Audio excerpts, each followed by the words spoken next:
in the snow-covered stillness of Montana's wilds where survival depends on instinct and resilience, an unlikely hero emerged to rewrite the rules of motherhood when Sarah Mitchell, a seasoned wildlife rehabilitator, brought two orphan bobcat cubs to her sanctuary. Their chances of survival seemed slim, but help came from the most unexpected source: Sandra, a German shepherd with a heart as boundless as the wilderness itself. This is the story of love that crossed species boundaries, a tale of survival against all odds, and a reunion that will remind you of the extraordinary power of compassion. Stay with us as we uncover the remarkable journey of a dog who became a mother and the cubs who would never forget her. The heavy snow fell silently over the Montana wilderness,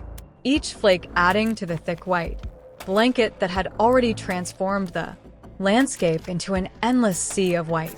Sarah Mitchell stood at the window of the Blue Pine Wildlife Sanctuary's main office, her weathered hands wrapped around a steaming cup of coffee, watching as the early morning light struggled to pierce through the dense cloud cover. At 58, she had spent more than 3 decades dedicating her life to wildlife rehabilitation, but the events that were about to unfold would challenge everything she thought she knew about the bonds between animals. The sanctuary itself was a testament to Sarah's determination. What had started as a small rehabilitation center in her barn had grown into a respected facility spanning 40 acres of protected land at the foothills of the Montana mountains.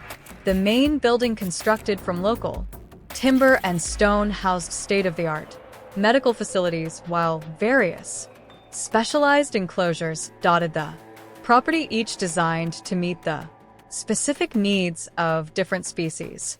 During their rehabilitation that morning had begun like any other in the depths of what locals were calling the worst winter in 50 years. Sarah had already made her rounds, checking down their current residents: 2 injured eagles, a recovering wolf, and various smaller mammals when the call came. And that would change everything. Dave Thompson's voice on the phone was tight with urgency. Dave was no stranger to wildlife emergencies. As a ranger with 25 years of experience in Glacier National Park, he had seen his share of tragic situations, but something in his voice this morning made Sarah's chest tighten with anticipation. "Sarah, you need to get out here now," he said, his words slightly distorted by the howling wind in the background. "I've found something. It's bad. Real bad." As Dave shared the coordinates, Sarah was already moving, grabbing her emergency kit, a large red duffel bag containing everything from feeding tubes to thermal blankets. She had learned long ago that in wildlife rescue, minutes could mean the difference between life and death. The drive to the location Dave had specified was treacherous. Sarah's Jeep Cherokee, though equipped with snow chains and 4-wheel drive, struggled against the drifts that had accumulated on the remote Forest Service road. The weather report had warned of temperatures dropping to -20 degrees, fight dangerous conditions for any wildlife, let alone whatever emergency awaited her. When she finally reached the coordinates, the scene that greeted her was worse than she had imagined. Dave stood next to his ranger vehicle, his usual composed demeanor shaken. A few feet away, stark against the white snow, lay the body of an adult female bobcat. Even from a distance, Sarah could see the cruel metal teeth of a poacher's trap locked around one of the animal's legs. "Found her about an hour ago," Dave said grimly. "She's been dead at least 24 hours. But that's not why I called you." He led Sarah to a fallen log about 30 yards from the dead bobcat. Beneath it, barely visible in the shadows of the hollow space underneath, were 2 tiny forms huddled together. Bobcat cubs no more than 3 weeks old, their spotted fur matted with ice and their eyes barely open. Mother must have been trying to get back to them when the trap caught her, Dave explained, his voice thick with emotion. "Found traces of blood in the snow, she dragged herself almost half a mile trying to reach them. Sarah's heart constricted as she carefully examined. The cubs both were severely hypothermic and malnourished. The smaller, 1A female was barely breathing, her tiny body so cold it felt like ice through Sarah's gloves. The male, slightly larger, showed more signs of life, making weak me sounds as Sarah lifted him. "We need to move fast," Sarah said, her professional training kicking in despite the anger and sadness churning in her gut. "They won't survive another hour out here." As they carefully transferred the cubs to the portable incubator in Sarah's vehicle, Dave's radio crackled to life. Another trap had been found about a mile away. This wasn't an isolated incident. Poachers were operating in the area, taking advantage of the harsh weather that kept most hikers and rangers away. The drive back to the sanctuary was tense, with Sarah constantly checking the cubs through her rearview mirror. The portable incubator was doing its job, gradually warming their tiny bodies, but Sarah knew from experience that warmth alone wouldn't be enough. Cubs this young needed more than just physical care. They needed the nurturing that only a mother could provide. At the sanctuary, Dr. James Cooper was waiting. James had been the sanctuary's veterinarian for the past 15 years, and his expertise with wild felids was well known throughout the Northwest. One look at the cubs, and his face grew serious. "The male has a fighting chance," he said after a thorough examination, "but the female, her body temperature is dangerously low, and she's showing signs of hypoglycemia. The next 24 hours will be critical." The team worked tirelessly through the day and into the night. The cubs were placed in the intensive care unit, a specialized room equipped with climate control and monitoring systems. Every hour brought new challenges. The female cub, whom they named Z, meaning beautiful, and Swahili, stopped breathing twice during the night. Her brother Leo was more stable, but still far from safe.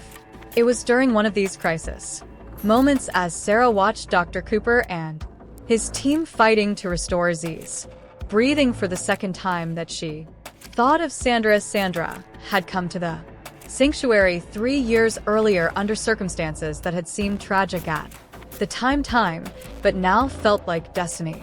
The German Shepherd had belonged to the Anderson family, who had raised her from a puppy. Mark Anderson, a local veterinarian, had noticed something special about Sandra from the beginning. She had an extraordinary gentleness with small animals, even those that would typically trigger a chase response in dogs. The Andersons had been forced to surrender Sandra to the sanctuary when their youngest daughter was diagnosed with an aggressive form of leukemia, requiring them to relocate to Minnesota for specialized treatment. They had chosen the sanctuary over regular adoption because they had seen how Sandra interacted with injured wildlife in their yard, somehow knowing exactly how to approach and comfort wounded creatures. Since then, Sandra had become an unofficial therapy dog at the sanctuary, showing an uncanny ability to calm stressed animals and provide comfort to orphaned wildlife. She had helped rehabilitate various species from fawns to raccoon kits, but she had never worked with predator cubs before. The decision to introduce Sandra to the Bobcat cubs was met with skepticism from some staff members. Dr. Cooper in particular had reservations. "These aren't domesticated animals, Sarah," he warned. "They're wild predators. Even at this age, their instincts are different from the other animals Sandra has worked with." But Sarah's instincts were telling her this might be their only chance, particularly for Zoe. The little female cub was failing to thrive despite their best medical interventions. She wouldn't take the bottle. Her temperature remained unstable, and her W to live seemed to be fading. The introduction was carefully planned. They set up a special enclosure in the nursery building equipped with cameras and observation windows. The space was designed to allow for both close contact and safe separation if Needed Sandra was brought in first,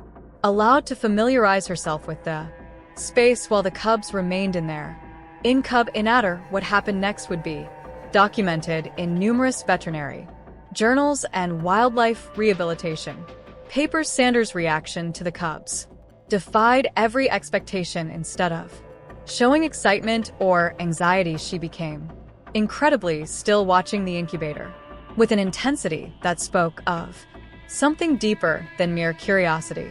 When they finally placed the cubs near her, Sandra's maternal instincts took over in a way that left everyone speechless. She began to gently clean the cubs, her movements so tender that even Dr. Cooper was moved to tears, but it was her specific attention to Zuri that proved most remarkable. The female cub, who had been unresponsive to all previous attempts at feeding, suddenly showed interest in the bottle. When nestled against Sandra's warm body, the German Shepherd would nudge her gently, encouraging her to eat, then clean her afterward, just as a mother bobcat would do. Over the next few weeks, Sandra became the cubs' surrogate mother in every sense.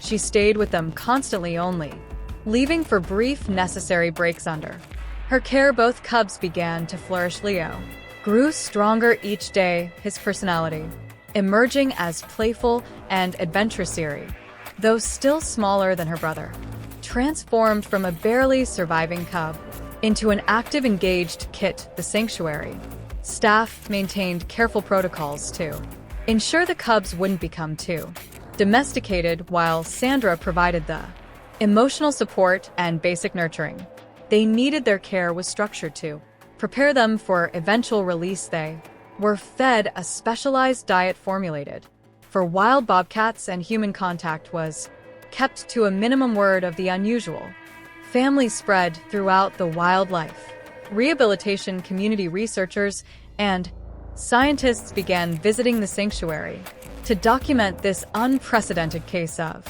cross-species fostering. Dr. Elena Martinez, a leading expert in wild FID behavior from the University of Montana, became a regular presence, conducting detailed observations of the interactions between Sandra and the cubs.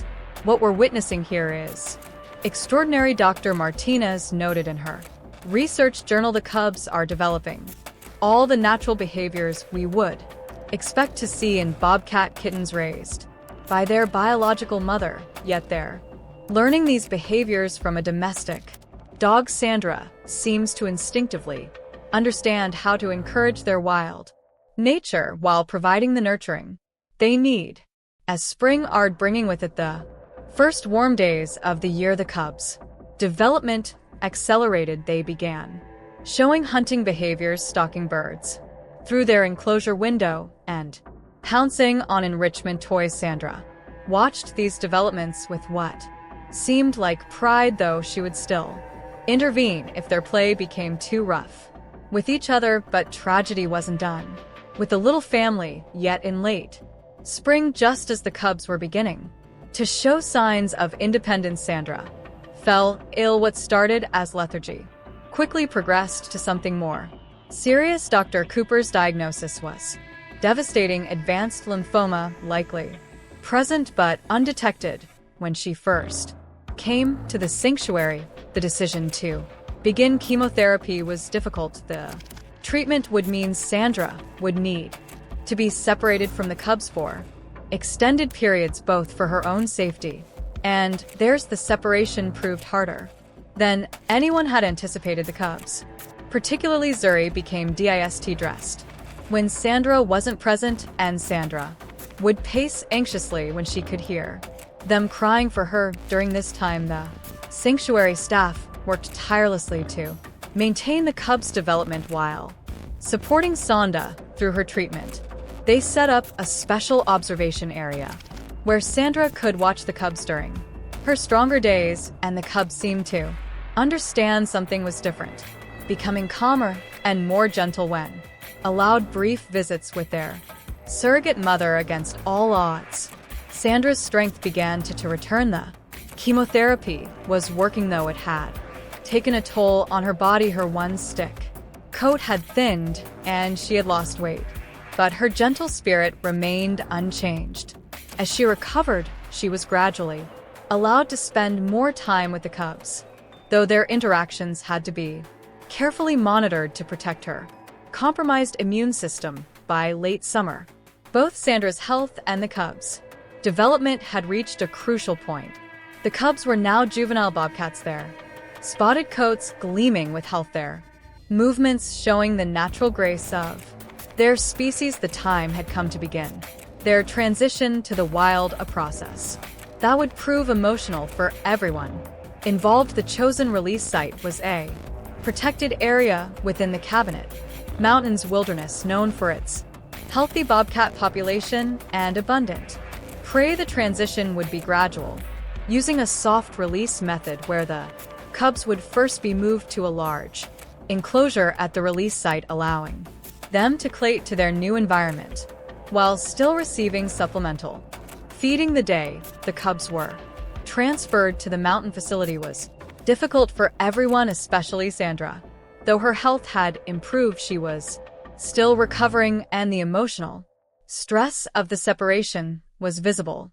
Sarah made the controversial decision to allow Sandra to stay at the mountain facility during the initial transition period, setting up comfortable accommodations for her near the cubs' enclosure. The mountain facility's enclosure was extensive, encompassing several acres of natural habitat surrounded by high fencing. It included various terrain types, rocky outcrops, wooded areas, and small meadows, providing the cubs with opportunities to develop their hunting and survival skills in a controlled environment. Sandra's presence during this period proved invaluable. She seemed to understand that her role was changing gradually, spending less time directly with the cubs and more time simply watching from a distance as they explored their new environment. Her calm presence appeared to give them the confidence they needed to venture further from the familiar, while her natural instincts helped alert the staff to any potential issues or concerns. As the cubs grew more comfortable in their new environment, they began spending less time near Sandra and more time engaging in natural bobcat behaviors. They started successfully hunting the small prey that was naturally present within the enclosure, mice versus and rabbits. Their transformation from helpless orphans to capable predators was remarkable to witness. Finally, after 3 weeks at the mountain facility, it was time for Sandra to return to the sanctuary. Her work was done, and prolonging her presence would only delay the cubs' necessary transition to full independence. The goodbye was heart-wrenching for the sanctuary staff to witness. Sandra spent several minutes with each cub, sharing what seemed like a final moment of connection before willing ly following Sarah back to the transport vehicle. The cubs' progress was carefully monitored over the next several months through remote cameras and regular observations by wildlife biologists. They proved to be excellent hunters, showing all the natural behaviors necessary for survival in the wild. Finally, after 6 months at the mountain facility, they were ready for final release. The actual release was done without ceremony. The gate was simply left open, allowing the cubs to leave on their own terms. They stayed near the enclosure for several days, gradually expanding their territory until they finally disappeared into the wilderness that was their birthright.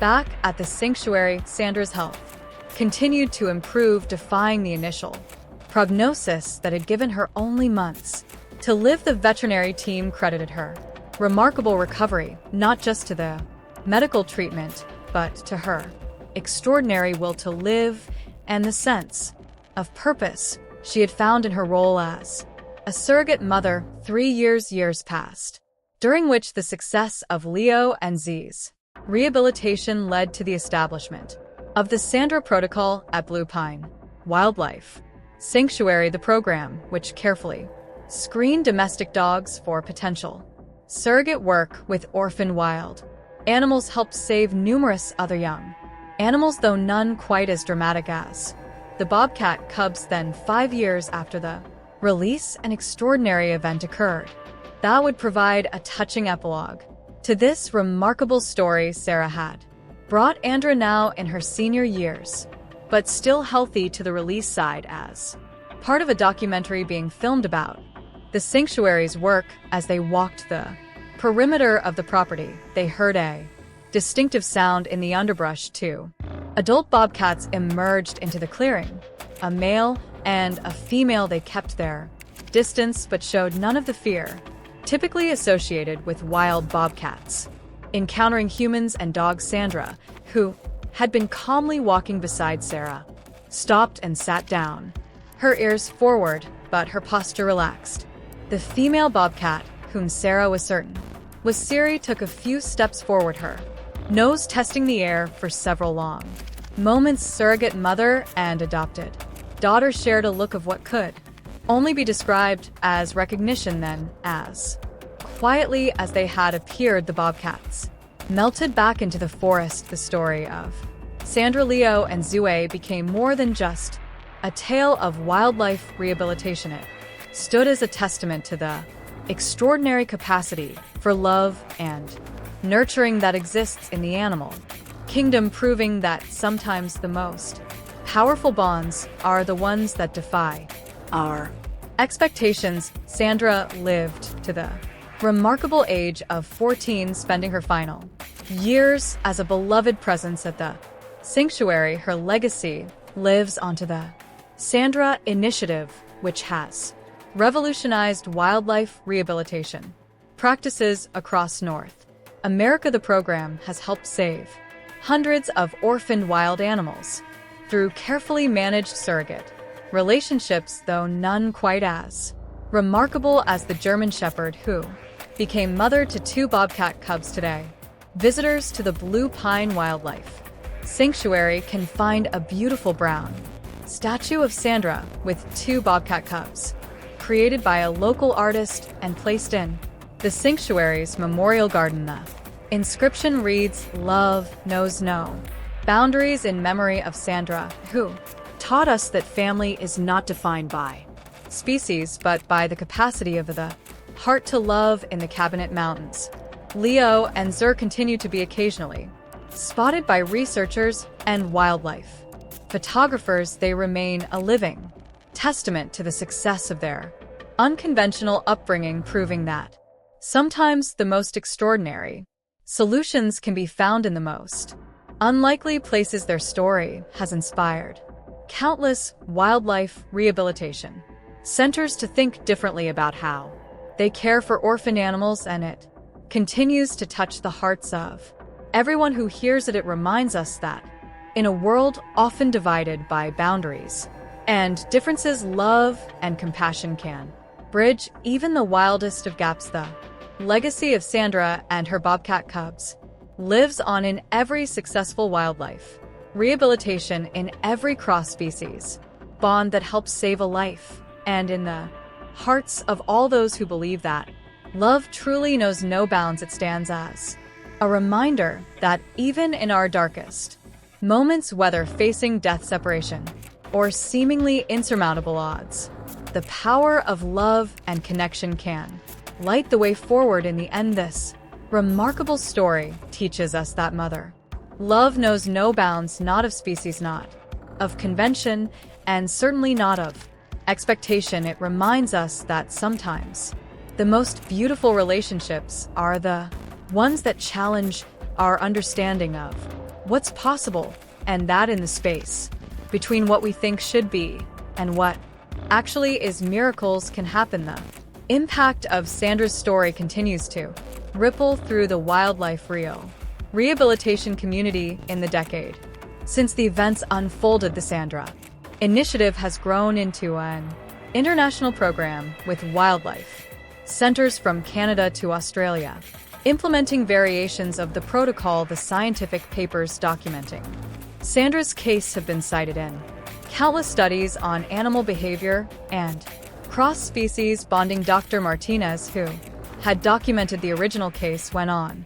to establish the Center for Behavioral Studies at the University of Her ongoing research has identified similar cases of unlikely animal bonds and rehabilitation settings, though none quite as remarkable as Sandra and her cubs. The Blue Pine Wildlife Sanctuary has also grown, expanding to include a state-of-the-art research facility dedicated to studying and improving wildlife rehabilitation techniques. The Sandra Wing, as it's known, specializes in developing innovative approaches to caring for orphan predator species. Each year, dozens of wildlife rehabilitation specialists come to train in the methods first pioneered during those desperate days with Leo and Zoe. Sarah Mitchell, though now retired from active rehabilitation work, still serves as an advisor to the sanctuary. She often tells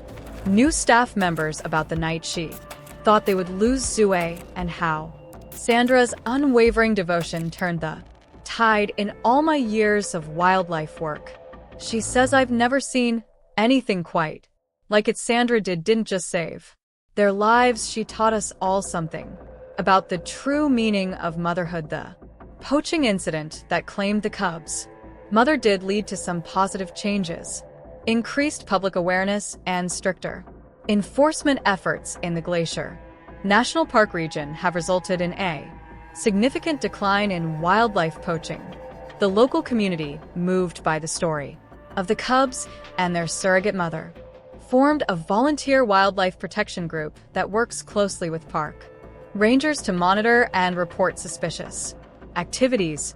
Leo and Z's success story has also contributed to changes in wildlife management policies. Their case is often cited in discussions about rehabilitation techniques for orphan predator species, and their successful reintegration into the wild has become a model for similar programs around the world. Recent wildlife surveys in the Cabinet Mountains have shown a stable and healthy bobcat population, with genetic testing confirming that some of the younger bobcats in the area are likely descendants of Zoe. It's a testament to the fact that saving even two cubs can have a lasting impact on a local ecosystem. The bronze statue of Sandra at the sanctuary has become something of a pilgrimage site for animal lovers and wildlife enthusiasts. Visitors often leave small tokens, dog toys, cat collars, written notes at its base. The sanctuary staff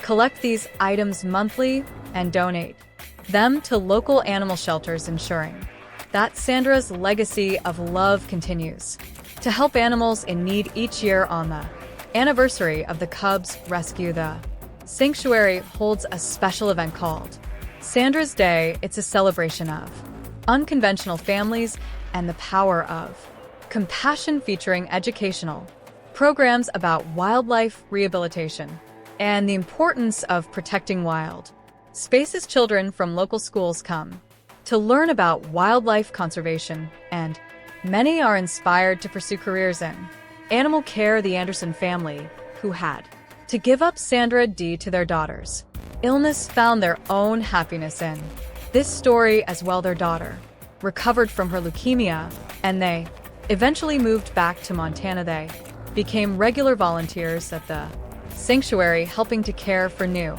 arrivals and sharing their own memories of Sandra's extraordinary gentle nature.